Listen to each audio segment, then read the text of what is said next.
Jesus, we praise very much. Tunamshukuru Mungu tena kuwa mbele yake siku ya leo.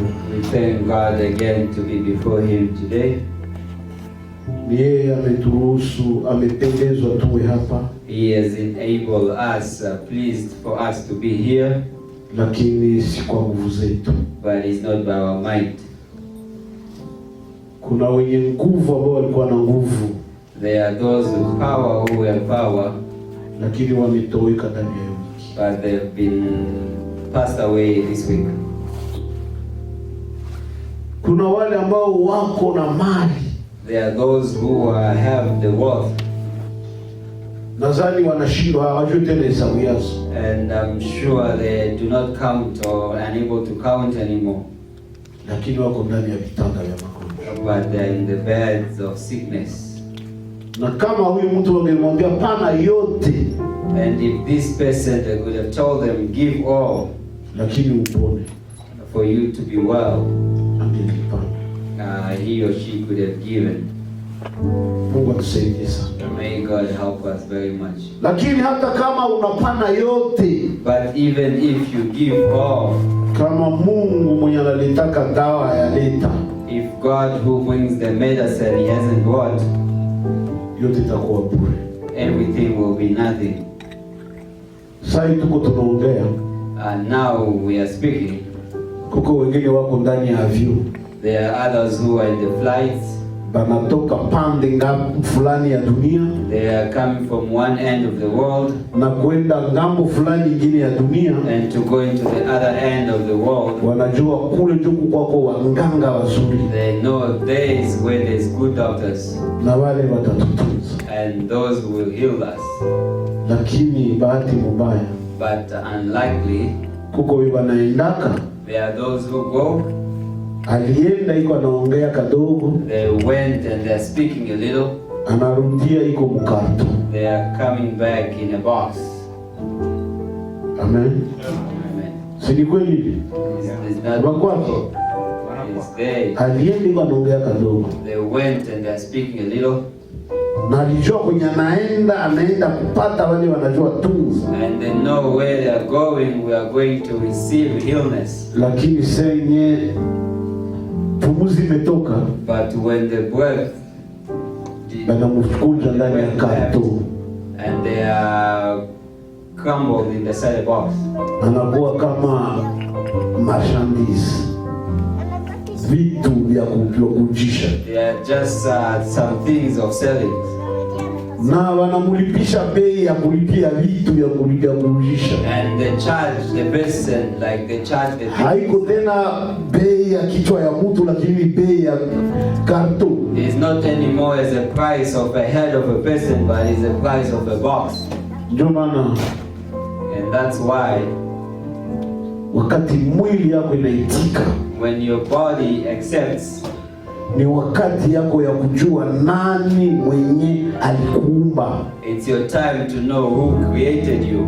Jina la Bwana libarikiwe. May God's name be praised. Kwa sababu kukoseni itakatala. Because there's a time it will reject. Na hata ufanye namna gani itakatala. No matter you do what, it will reject. Utafute chakula namna gani itakatala. Seek food, no matter how, it will reject. Mungu atusaidie sana. May God help us. Kumbuka.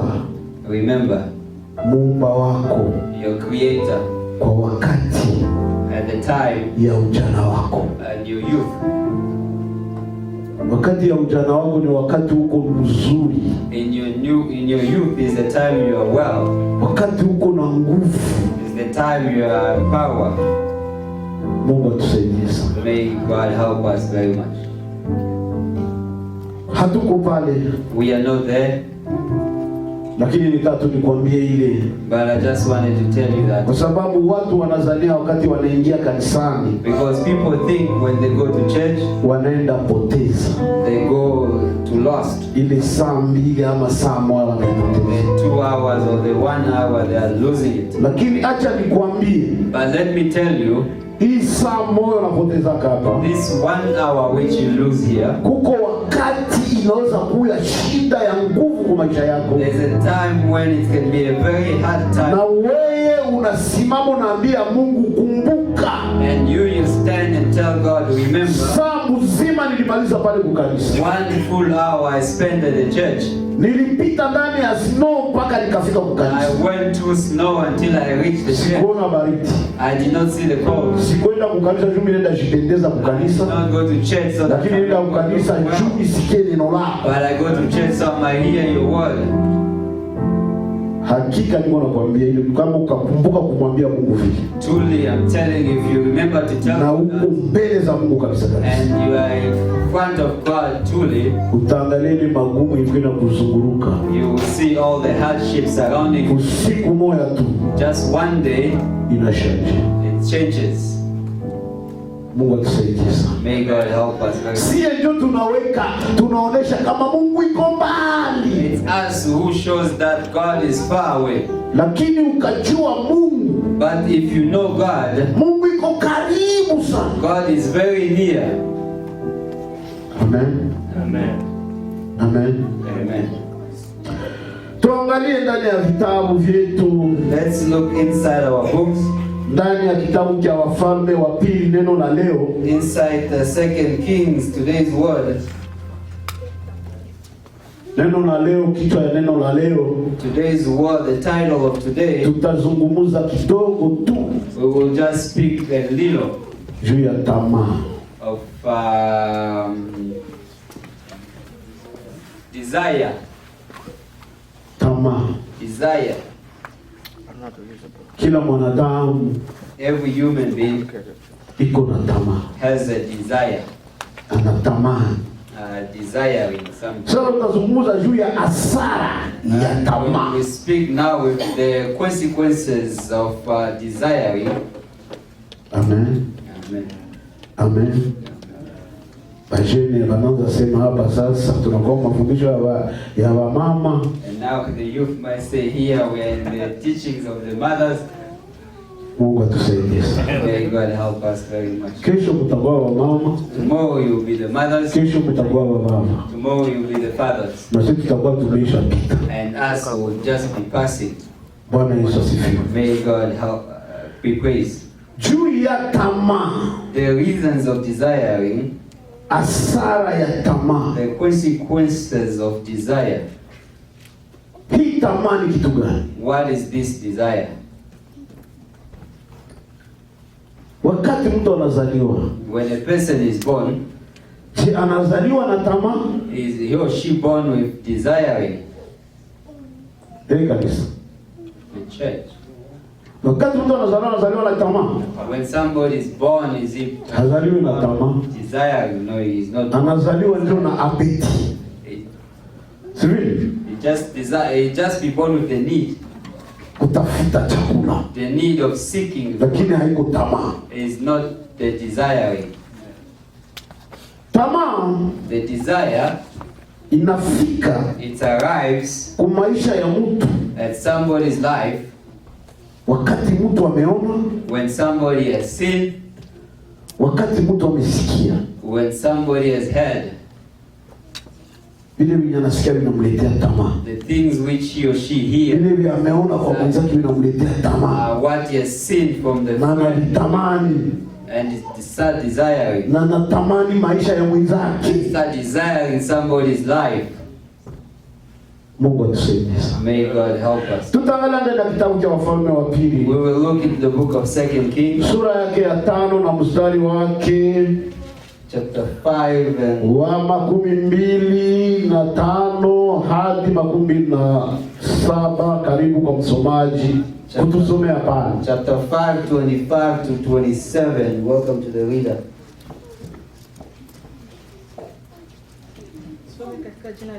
Amen.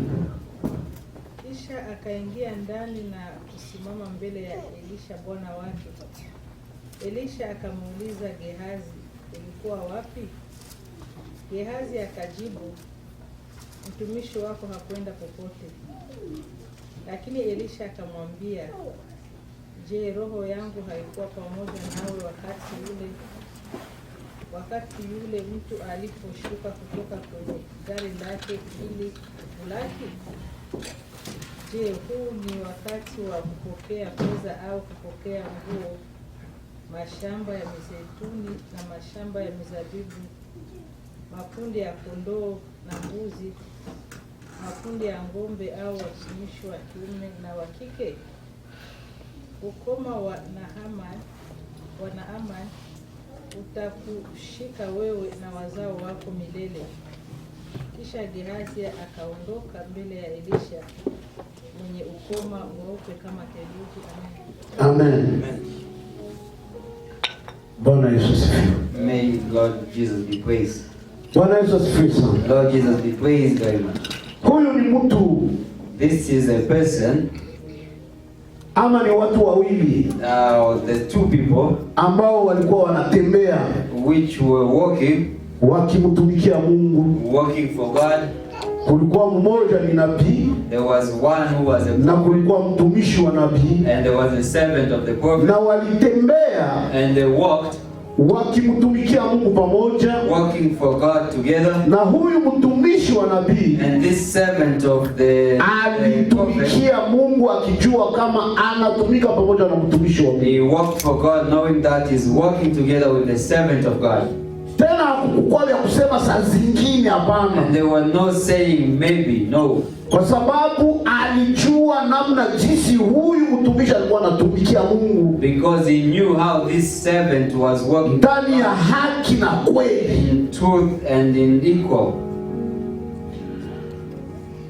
Siku moja One day, kukakuya, wakati wako wanatumika, when they were working, kukaingia vita, there came a war. na ile vita ilipoingia kwao, And when that war entered unto them, aseme bakakamata binti moya he said they took one young Basuria, from Syria. bakamupeleka kwao Suria. They took her to the home in Syria. Na huyu binti And this young lady, akaanza, bakamupeleka munyumba ya generale wao wa Basuria, they took her into the general's house in the Syrians. mwenye mfalme wa Suria There where the king was. alikuwa anatumainia ya kwamba huyu He was desiring that this one, nikamupoteza, manake nchi yangu if I lose inaweza kamatwa na maadui kusekonde I moja. lose her, my country might be captured by enemies just 1 second.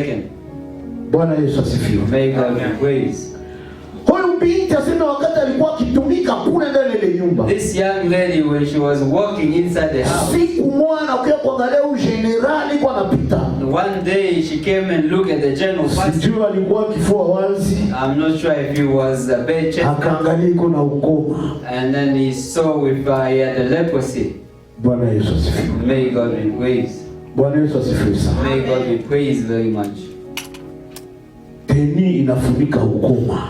The uniform was covering the leprosy. Kule kwenye anaenda makazi zake za mwili, Wherever he was going into, iko na heshima, he was respected, na hakuna mtu mwenye anaweza kufungula kinywa mbele yake. and there's no one who might open their mouth in front of him. Lakini mwili yake But his body, iko na kasoro.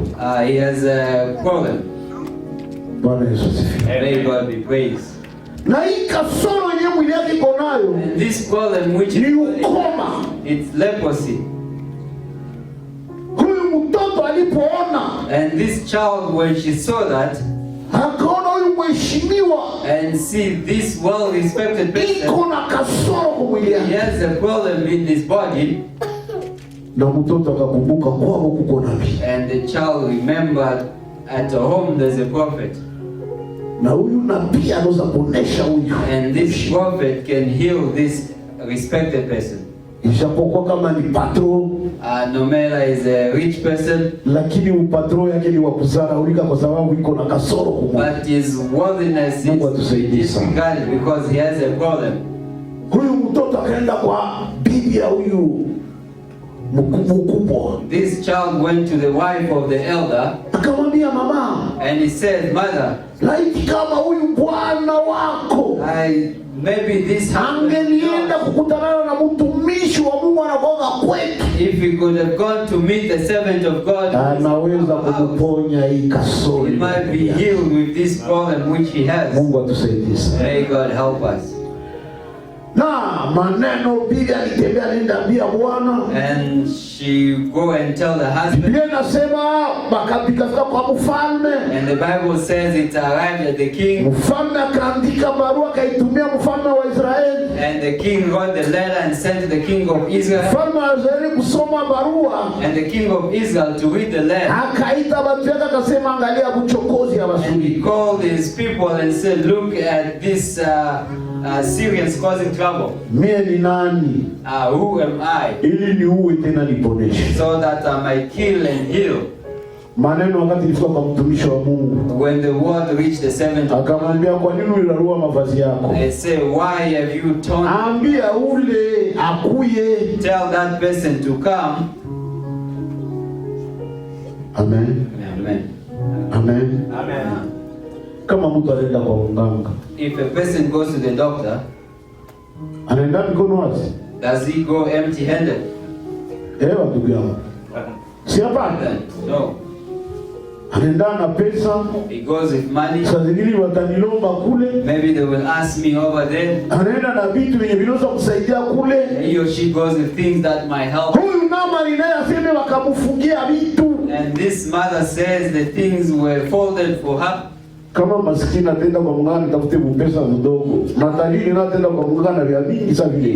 If a poor person can go and borrow things. Mavazi, vitu mbalimbali venye atabeba kule kwa ule mwatamwombea. Clothing, a lot of things that will go with to the person who will. Kufika kule. And when he arrived, aseme hayafika hata. I said he was not yet arrived. Mtu wa Mungu anamwambia mtumishi wake Gehazi. And the servant of God told his servant Gehazi, kwenda ambia ule mwenye na kasoro asifikishe kasoro yake hapa. Go tell the person who has a problem to not come to the problem here. Mungu atusaidie. May God help us very much. Watu ya Mungu, children of God, unasarau, you are disrespecting utuma yenye Mungu aliwapatia, the gift or the calling that God gave you. Na japo na wafalme wa dunia biko wanalia wewe uende muombea. And the kings of the world, they are crying for you to go and pray for them. Mungu anaweza kukutuma kwenda kuombea mfalme. God can send you to go and pray. Lakini Mungu alituma mfalme kwa kukuombea wewe mtumishi wake. But God cannot tell the king to go and pray for you, his servant.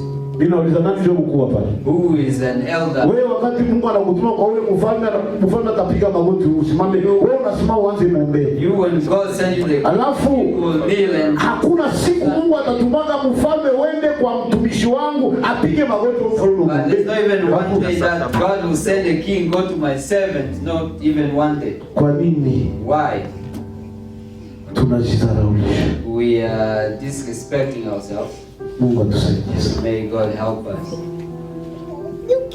Basi. And now, huyu nabii, this prophet, akaambia na Gehazi, he told Gehazi, ambia ule, tell that person, pete zake zote zishuke chini, hazina kazi hapa, aende kumtoni kule ile jichovya marashaba. All his badges to go down, they're not having a purpose here, and to go to the river and go into 7 times. Mbele ya watu yake alitaka kuonesha na mimi niko tu ngaliki tu general. In front of his people. Lakini kama mwili iko na kasoro, general wako huna maana. The body has a problem. Doesn't have Mungu atusaidie sana. Because it hurts him. Kama mwili hailume, if the body, basi umwe pale watu unaweza pima kwa na kiburi. Maybe they, lakini kama mwili iko na kusumbua itakushusha tu chini. Struggling you to humble you. Kuko mtu anatumanga ile gusa na muwese. Jumu ile na lumu. There's even somebody who might be told to go and touch in the toilet because of the body is hurting and they will touch. Mungu atusaidie sana. May God help. Atagusa ndio anasema ndio niponi. They will touch. Na japo hakuna mtatunziwa pale ataenda tizi. No better if nothing will be healed, but they will just. Aseme huyu akataka kutia mabega yuru. And that they wanted to raise the shoulder. Akaanza hata kutukana mtoni walimwambia ndio na huyu. Not even swearing the river that he was sent to go cleanse himself in. ase mtu yake umoja malimshikia. And after that he says one person who was escorting him Akamwambia, bwana wangu, told him, my Lord, kama huyu mtu wa Mungu angelikwambia kitu kikubwa kuliko hii, if this person of God would tell you usingelikitimiza. bigger than this, will you not fulfill it? Nadhani angelikitimiza sivyo? I'm sure he could Kwa have, sababu mwili unafanya nini? because the Iwe na muluma. body is hurting. Ase si ni rahisi sana kukwambia uende unawe. They say it's very, very easy to tell you to go and wash. Bahati yake akamsikia, And luckily he heard him akaenda kuoga. and he went to wash. Biblia inasema ilipofika turu ya 7, The Bible says when he reached the, akatoka mule ukome mefani imebakia mule, yeye amekuwa he mzima. got out of the water and the leprosy stayed there and he was well. Akarudia kwenda kushukuru kwa mtu. And he went and thanksgiving to the, Kufika kwa mtu wa Mungu, when he went to the servant, anataka kumupatia shukrani. he wanted to give him thanksgiving. Mtu wa Mungu anamwambia, sitaki vyako hivi na yala kasoro ya And the ukoma. servant of God said, I do not want yours which is full of problems. Rudia na vyako kule kweli. Go back with yours where you come from. Mungu atusaidie sana. May God help us. Sasa sikia tamaa sasa. And now look at this desiring. Huyu mtu wa Mungu anakatala hicho yuko na kasoro. This servant of God reject that which, Huyu mtumishi wa mtu wa Mungu tamaa inakuya. and now this servant of God, now the desiring Aliona, he saw, akasikia. he heard. Nilikwambia kama tamaa inakuya kuona, I tell you, the desire comes with hearing and seeing. akasema And he said, moyo wake, kama huyu bwana wangu amekatala hivi vitu vya huyu mwanama. in his soul, it says, if my Lord has rejected the things, Akaapa akasema kama vile Bwana anavyoishi, and he swore and said, Nitamfuata. the Lord lives, I will follow him for him to give me these things. akamfuata And he followed him. akamupa vitu. They gave him those things. Aseme kama shekeli 2 And za fedha shekels of money na mavazi 2. and 2 clothing.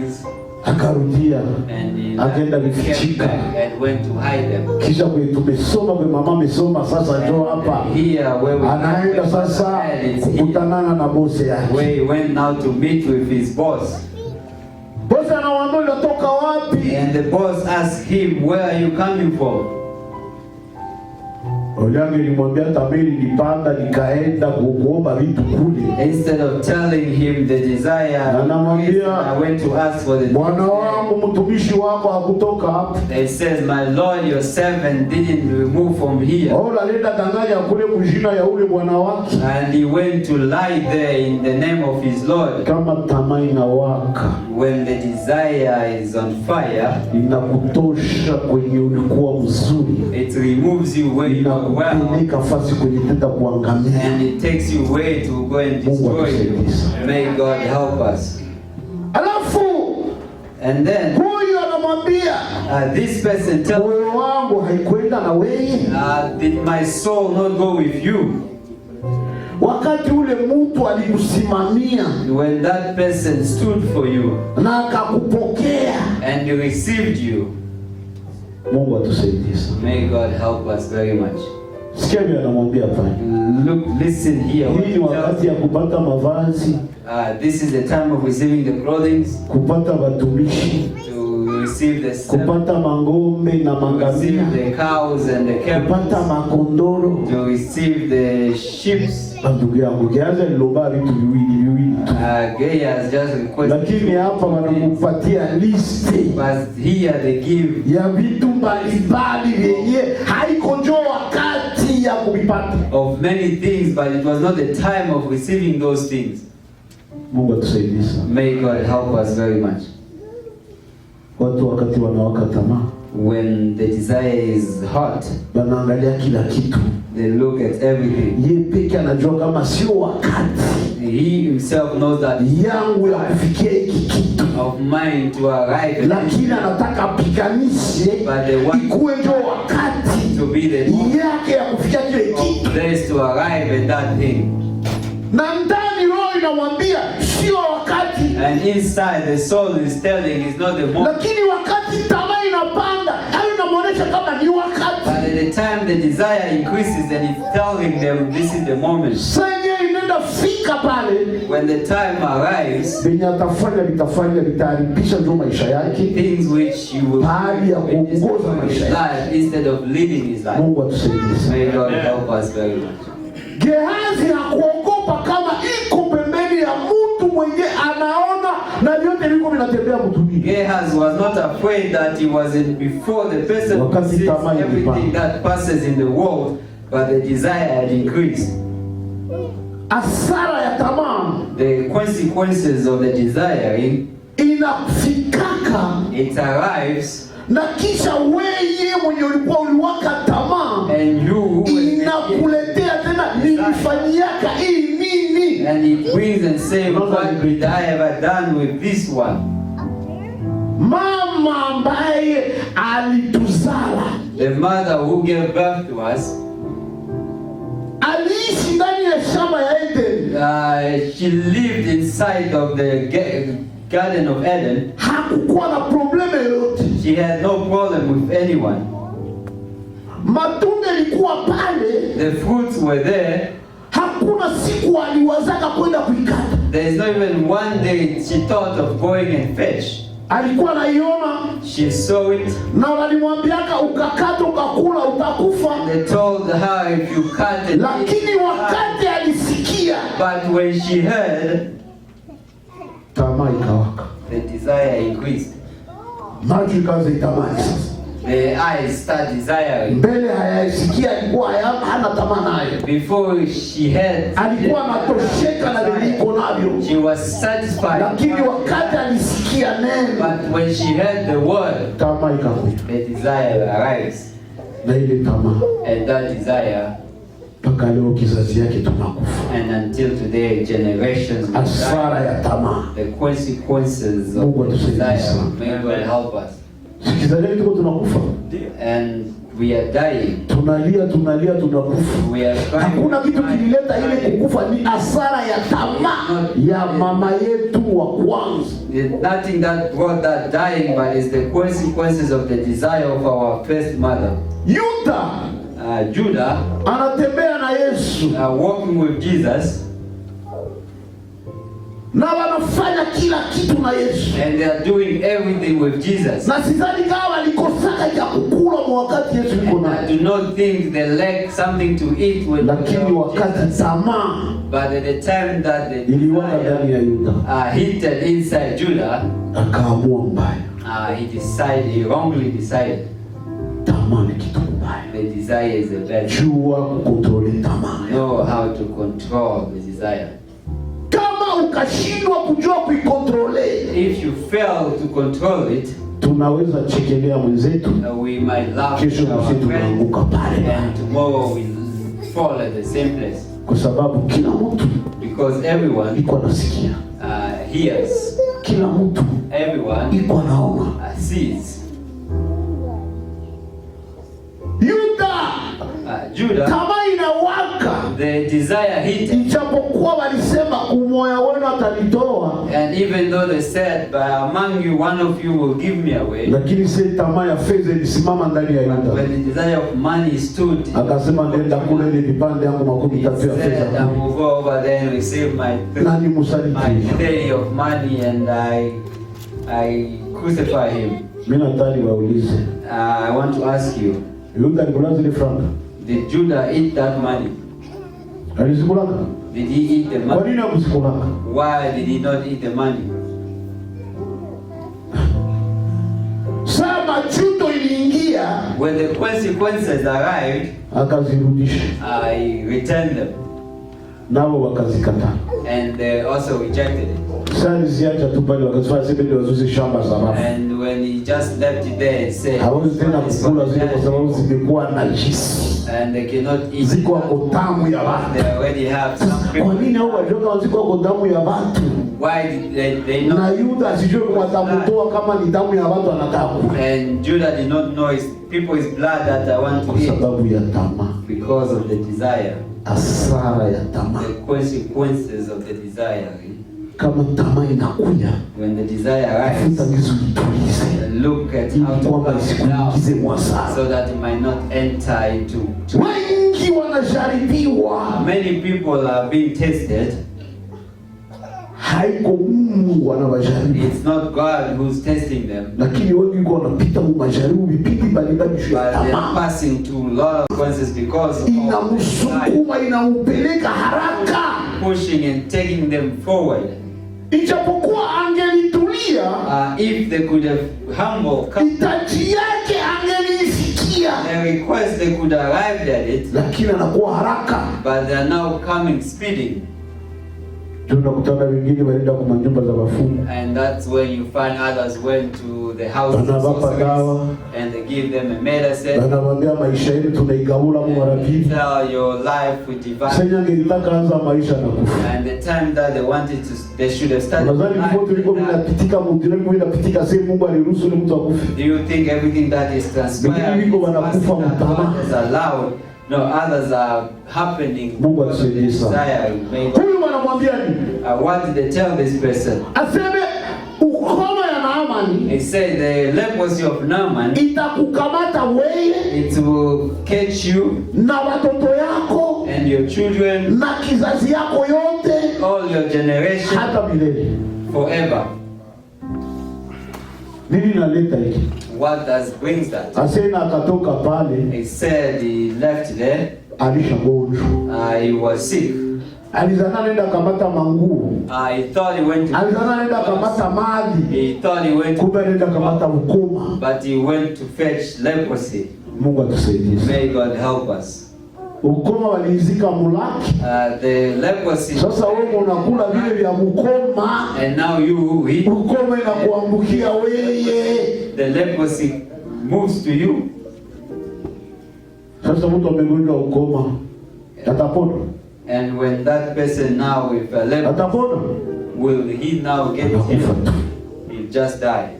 Hata muombe. Even though hata mfunge, kwa sababu ni tamaa yake. Alishagaenda sinye. He went to sign. Kuimutosha haiko kwepesi. To remove is not easy. Wa neema tu. Is by grace only. Ule mtakumbuka kutengeneza. The one who remembers. Gehazi akashindwa hata kuomba msamaha. Unisamehe. Gehazi. Tamaa ilinikamata. Gehazi failed even to ask forgiveness. Forgive me. Nadhani nilomba msamaha mkoma mwili mwambukia. Maybe lakini akashinda forgiveness, the leprosy would never. Na wengi wakati tamaa inawasukuma kwenda kuingia mubibaya. And others when the desire pushes. Hata nilipata neema kutana na mtumishi wa Mungu. No matter if they could have received grace to be the servant of God, they failed to repent because of shyness. Mtumishi wa Mungu hana hata probleme na wewe. Maybe the servant of God hajali jambo zao na iko na vyake vinamsumbua. Not bother with yours. Kwanza wakati unaleta vyako kusudi tena vinaongezea kuvyangu. Baki unaniongezea charge. You bring your trouble, maybe it's also increasing on my own troubles. Sasa wakati utashindwa tengeneza. And now when you fail to repent, unatengeneza wale wa bongo wa yulu. You just repent falsely. Umeponyoka mkono. Did they go? No. You go. Tena unaongezeka mara mbili kwa sababu haukusema hata kweli. And it might increase even twice because you failed to tell the truth. Ni kitu mbaya. Desire is a bad thing. Tamaa. Desire. Mfalme. The king. Mfalme. The king. Ahab. King Ahab. Iko anatembea. He was walking.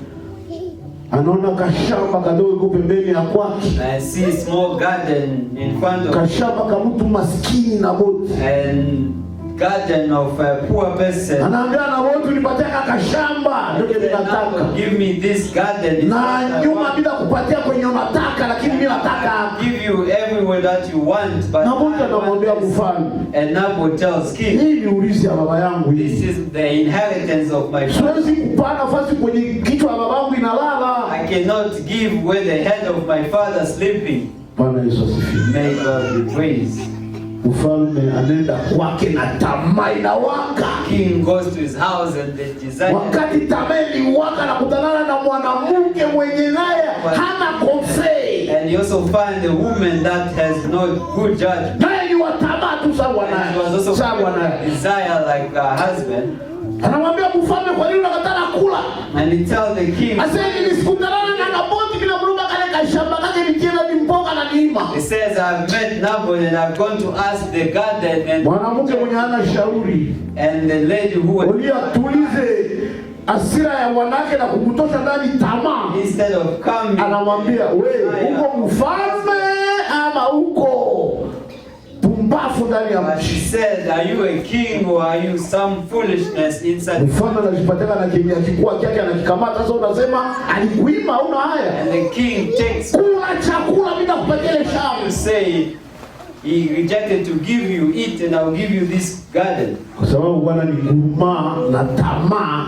Hakuuliza hata bibi utailipatia kwa njia gani? Because of the desire. Anakula chakula watampatia shamba. Which way you will give me this garden? He said, eat and I will give it to you. Senye na wote alikufa. And when Naboth passed away, Hasara ya kifo ya Naboti ya maibu. and the consequences after that of his death, Nani walinaambia pale damu ya Naboti ililambwa na ibwa na yako mfalme talambwa na mimi nani? who went Ni Yezebeli mke wa king that said, wait, Naboth's blood was licked by the dog and yours too. Bali tuma kwa mfalme pale kwenye damu, bakasema kwenye damu ya Naboti ililambiwa na ibwa. They send a message to the king. They say the way Naboth's blood was licked by the dog, you also yours, the king. Huyu mfalme alikuwa anakosa. Now what wrong did the king have? Alikosa shamba kulima ndani mboga? Did the king not have a garden? Alikosa watumishi wa kutuma mwende mulime hata kwa kilomita 500 zitafika kwake? Did not have any servant to say even 500 kilometers. Ikawaka. Because of a desire. Seliwaka. And when it was ikamtuma nenda uwa mtu mwenye hana problem. he caused to go and kill the person who had no wrong. And his blood went to cry before God. Malipo ilikuwa mfalme naye uwawe. And the repaying was that Mungu atusaidie. Niko na uka pale sitaki baeleza bitendea habari juu ya muda. I'm just jumping there. Mungu atusaidie sana. Niko nataka tukuoneshe hasara ya tamaa. I just want to tell you the consequences of the desire. Ni hasara yake. It's a second consequence. Inatuma unaingia mshida yenye haikukuwa kudestination ya maisha yako. It causes you to enter into the trouble that, lakini kwa sababu ya tamaa yako sharibu inakuya na inaponda kabisa and crushes you. And that's why jua kukontrole tamaa. Know how to control the desire. Kila mtu kuna wakati. Everyone has his or her own time. Na wakati yako itafika. And your time will arrive. Kitu kenye utapata. Or that which you will receive. Kitakuwa baraka kwako. It will be blessing. Kwa sababu hakikupatikana mtamaa yako. Because it was not received. Lakini kilipatikana muvumilivu yako. Because it was received unto your waiting patience.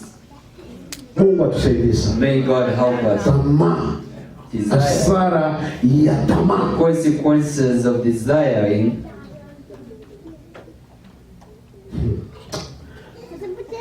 Sijui nitakwambia Daudi. Acha tu nimwache yule. I'm not sure I wanted to tell you about David, but I'll just leave. Naye Tameli mpelekaka wapi?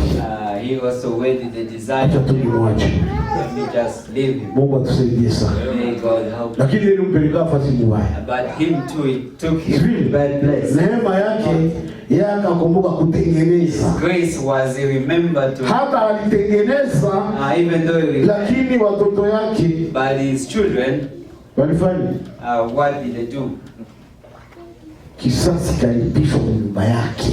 It was a repentant. It was a repentant household. May God help. Sababu ya kuwaka tamaa. Because of heated of desire. Unajua kama tamaa, you know, desire haifataki aseme huko masikini. It does not choose whether you hata tajiri, even a wealth person mwenye iko anashuhudiwa, who is being tamaa ikamtokea, when the desire arrives, dakika 20 kisha kupiga chini, and 20 minutes na 20 and 20 minutes is even a lot. Mungu atusaidie sana. May God help us. Sasa And now, hii hasara with this yenye huyu alipataka, one this person received, fanya angalisho na wewe ile hasara isikupataki. be vigilant for that trouble to not arrive unto you. Hapa wanamwambia na kizazi yako yote. I is told your generation. Wanakufia nini? And what is the fault? Au sai kakuta tunakufiaka nini? Or what is our fault? Kwa nini tunagonjwaka, tunateseka, tunakufa? Why are we sick? Why are we troubled and die? Juu ya tamaa kidogo tu ya tunda moya. Because of just one small desire of a fruit. Na haikusema kama alikula ile tunda moya, njale ilishaka pale hata kulaka tena. Not to say that she tu mwale leo usema leta tena kesho. Leta tena kesho. Leta tena kesho. and the stomach given tomorrow, bring again tomorrow, bring again tomorrow. Sasa ile tamaa. And now nitatumo nini jambo vibaya na japo tena kesho utalombewa. That desire. Tembee pole pole kila siku uko nalombewa. But even tomorrow. Mungu atusaidie sana. Kila siku uko wanakulomba unakosa vile unapanali unataka wapi. And kila siku they're asking you and unafuka unafukaki. Kuongezeka zuko na viongeza kila siku. Lakini niko wanakulomba unakuwa na deni ya mwenye haukwenda alomba deni. The shortness that increase because the tuko na ile deni atukulomba ile deni lakini kila siku wanatulibishaka leta. Tuko tunataka toka hapa sasa tunaenda bana tuambia leta. But those who we owe every time they are asking us to repay and the stomach is not satisfied. Kwa sababu hakuna siku utashibishaka. Let's reduce the desire. Kwenye ninaendaga nikakuuliza ni wapi hautapajua. Because you will not know. Tuliza tamaa. Reduce, calm down your desire. Isikubebe umashari. To not take you into trouble. Isikubebe kizazi yako kwenda kuharibika. To not take your generation. Sasa vile leo kizazi kinaenda haribika. Messed up like this. Sasa vile leo sisi tuko tunakufa. Like today we are dying. Kwa sababu ya tamaa. Because of the desire mama yetu wa kwanza. Of our faith mother. Mungu atusaidie sana. May God help us. Na unajua ulima yako iko wapi? And you know where your weakness is. Tamaa yako iko kuni. And you know where your desire is. Anza fanya. Start doing hesabu. Calculation. Nikwambie tamaa. Let me tell you your desire. Kuko watu alianzaka tumika. There are people who started working. Na kisha alikuwa anazeeka. And when by the time they are old, tamaa ilikuwa mingi. The desire was a lot. Si kwamba kupataka. It's not that they did not receive. Lakini juu ya tamaa kuweka taki. But because of desire they did not even store one treasure. Mpaka watoto wanamchoka. Until the children are tired. Kwa sababu hakujoka kujiwekea akiba. Because they knew not how to keep a treasure. Ni bongo yangu hii. Is it my lie? Lakini alikuwa na kazi za mzuri, alipokea pesa za mzuri, angelipashaka kutayarisha akiba yake. But he failed to prepare his treasure. Lakini anashindwa kwa sababu ya tamaa. But he failed because of the desire. Zikafika mkono zinakuwa na programu 1000. When it arrives in the hand it has unakuja kuangalia mahitaji ni mingi kuliko pesa zenye alipata. You find that the requests are many better than nani alikwambia kama unaweza jilia mahitaji zile zote? Who told you that you can answer all the requests? Who? Sujilie moja au mbili. You must answer one or two. Na zingine uangalie tena kesho. And others to look even tomorrow. May God help us. Tamaa. Desire. Kitu mbaya. A bad thing. Nguo ikapita. Macho inaangalia. When the clothes pass, the eyes look. Kiatu ikapita. When the macho inaangalia. The eyes look. Gari ya mzuri ikapita, macho inaangalia. A good car pass, the eyes look. Ni muda yako. Is it your time? Yeye ni wakati yake ya kununua kiatu mzuri. Sina wewe chunga ya kwako. That's the time to go with good shoe. You also wait for your time to arrive. Na wengine wanaenda kuona na wenzao. And others are going shura mnyang'anye kile chake tu. So that the tamaa inamsukuma things kwenda nyumba ya mwenzako, kwenda gonga na kukuiba. Go into other people's house, go enter and steal. Matokeo ya mule haujui. The outcomes of them. Sasa zingine watakupiga mule, wanakumalizia mule. Maybe they will beat you and finish you there.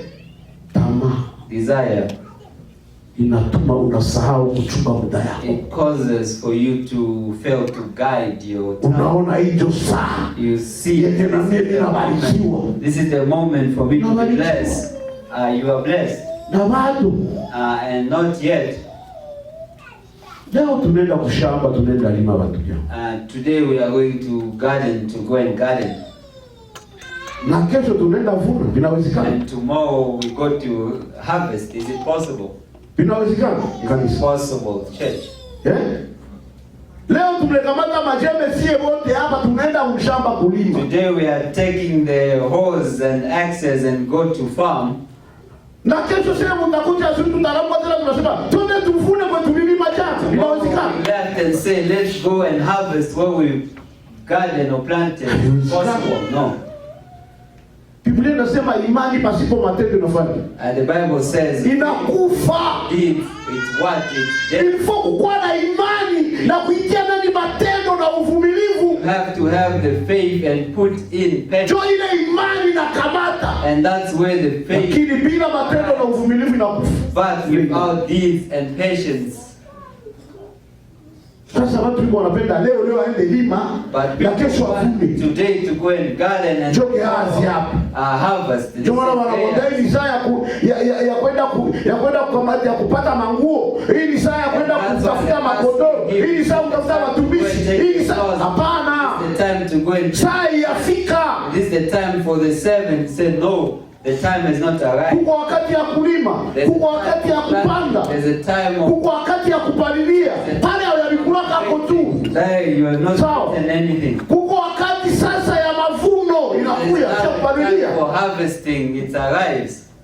Ni pale sasa unaanza kukula sasa. And that's when now you start eating. Lakini ulipita vipindi vingapi? Vitatu. Now what ulilima, you entered, ukapanda, ukapalilia. Pale hayakulanga kitu kwa ile shamba. And planted and you have not even harvested anything. Kama tamaa inakutuma, ayo tataka sai ulime na sai uvune. We want you to garden now and harvest now. Ndio unavuna. And what you harvest, itakuluma mtu. It will hurt you in the stomach. Mungu atusaidie sana. May God help us very much. Unajua mtoto wa uroho. You know, a child of desire. Anaweza kuja anafika kwao. He can come and arrive at his home. Viko wawili yeye ni uroho na mwingine ana uroho. There are maybe two, one of the desire and one. Anafika kwao, mamaka anatia chunga maragi kumoto. And arrive and the mother put maragi inaanza kutokota tu pale. Beans in the stove and the mtoto wa uroho anaanza kupiga kelele. And this other one kilio mnipatie chakula, mnipatie chakula. Making voice, he said give me food, give me. Huyu mama kwa sababu ya kuchukia kelele ya mtoto anamsumbua. And this mother because atakuwa anataka tu geuze ile maharagi pale pana vitosha tu vinako kidogo, kama atakula kwanza hivi tulize kwa roho hizi vingine viko vina hivi. She will want just to tend the beans and give the child to calm the heart as they are being done. Unajua nini kitatokea? Do you know what will arrive? Ile maharagi tenda vimba mtumbo yule mtoto. That beans will go and hurt inside. Wakati ile ya mzima ili litaivya. And when this other thing yes, zingine tumbo litakuwa inaluma sasa. And now the stomach of his maybe to be hana tena muda wa kuvikula. And he has no longer the huyu alitulia na kula vya kuishi. One who waited will. Na wewe mwenye ukijua tulia unakula vya kubichi sasa vinakutesa mtumbo. You eat those who are not done yet and and that's why these things are because of desire. Now walk slowly inside the earth. Because kama ukakimbia mdunia hautafika. Because if you run in the world you utamalizia na hujafika hata katikati. You will finish and even middle you will not reach. Hiyo ndio hasara ya tamaa. That is the consequences of. Ni wewe unajua tamaa yangu iko wapi. You are the one who knows. Ninafungwa na nini mtamaa? Where am I being locked with my desire? Punguza. And now reduce. Hapana kuona na pale roho wake. Do not see and there the spirit. Tuliza roho yako kwa sababu muda yako itafika. Calm your spirit because your time will arrive. Mungu atusaidie. May God help us. Na Mungu atubariki. And God bless us. Na Mungu abariki neno liko And God Amen. bless this word to you and to me. Amen. Tutasimama sio wote tu. We will stand all of us and pray.